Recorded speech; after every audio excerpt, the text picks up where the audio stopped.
Unit Perlindungan Perempuan dan Anak Polrestabes Palembang menangkap Betty Maisa yang diduga melakukan tindak pidana perdagangan orang. Pelaku ditangkap di kantornya, kawasan 7 Ulu, Seberang Ulu 1, Palembang. Dari tersangka, polisi menyita puluhan paspor yang diduga disiapkan untuk calon korbannya. Dibongkarnya praktik ilegal tersebut berdasarkan laporan seorang TKI ilegal yang melapor ke Badan Koordinasi Pekerja Migran Indonesia yang diteruskan ke Polrestabes Palembang.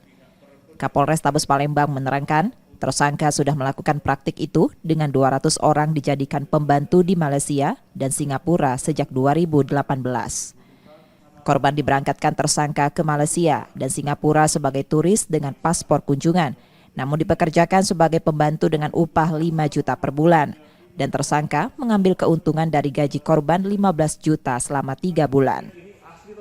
Dan pada hari ini, kami telah mengamankan satu orang tersangka yang notabene atas tindakan yang kami lakukan, kami telah melakukan penyitaan berupa 4 lembar paspor milik korban atau calon tenaga kerja.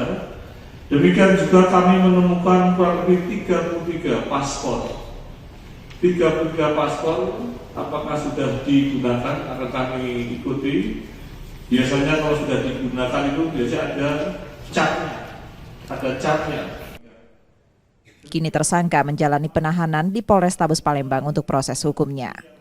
Yudi Kiswanto, Kompas TV, Palembang, Sumatera Selatan.